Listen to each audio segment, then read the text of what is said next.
Perkenalkan, saya Christopher Fernando dengan NIM terakhir 160 dari Prodi Pendidikan Bahasa Jepang. Kali ini saya akan mempresentasikan tentang peran dan prospek bahasa Jepang sebagai bahasa asing di Indonesia. Beberapa tahun terakhir ini, bahasa Jepang mengalami tren peningkatan yang signifikan. Bahasa Jepang sekarang tidak hanya dipelajari oleh para pelajar saja, namun juga dipelajari oleh para profesional untuk meningkatkan skill atau kemampuan mereka dalam bekerja. Bahasa Jepang mulai masuk di Indonesia pada abad ke-20, lebih tepatnya saat masa kependudukan Jepang di Indonesia.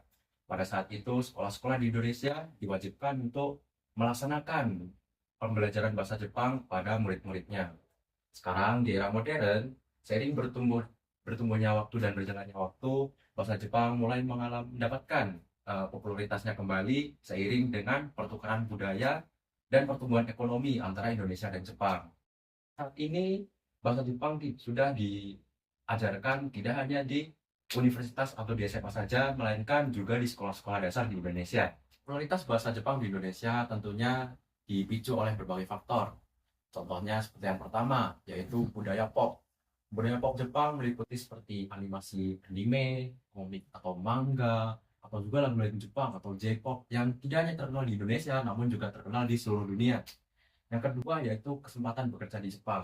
Di Indonesia banyak sekali perusahaan Jepang yang beroperasi di sini.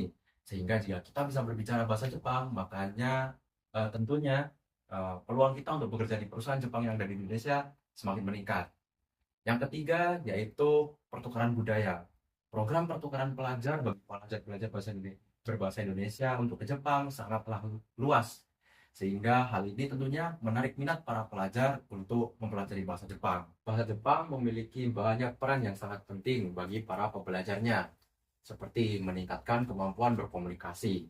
Dengan menguasai bahasa Jepang, tentunya kita dapat berkomunikasi dengan mudah dengan penutur asli bahasa Jepang. Yang kedua yaitu kesempatan bekerja atau peluang kerja. Banyak peluang kerja yang bisa kita dapatkan dari belajar bahasa Jepang. Mulai dari bekerja di pekerjaan multinasional, menjadi menjadi pemandu wisata, dan juga menjadi guru bahasa Jepang baik di Jepang ataupun di Indonesia. Yang ketiga yaitu memahami budaya.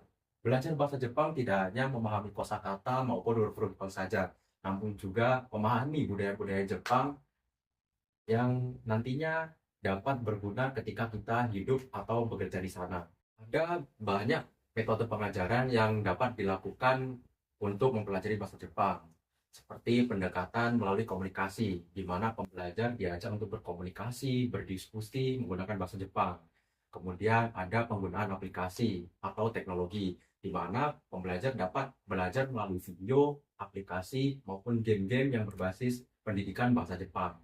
Kemudian yang ketiga, ada proyek, di mana pembelajar melaksanakan kerja proyek seperti membuat video, berpresentasi, atau membuat penelitian tentang budaya atau bahasa Jepang itu sendiri.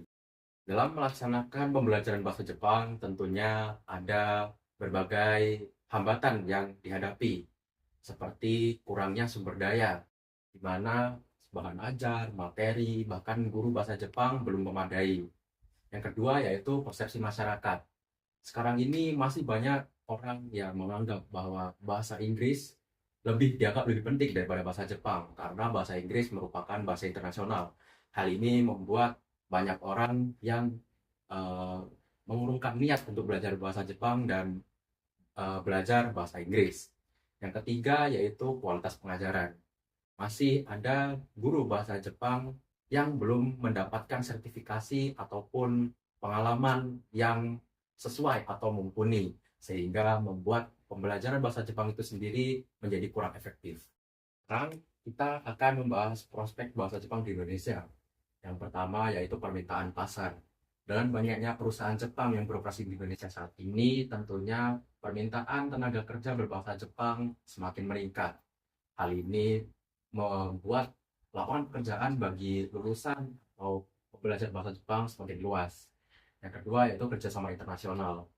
Dengan hubungan kerjasama antara Indonesia dan Jepang di berbagai bidang seperti ekonomi, pendidikan, teknologi, dan lainnya, hal ini tentunya membuka lapangan seperti pertukaran pelajar maupun pekerja magang dari Indonesia untuk berkesempatan bekerja langsung dan belajar bahasa Jepang secara langsung di Jepang. Yang ketiga yaitu untuk peningkatan atau inovasi kurikulum.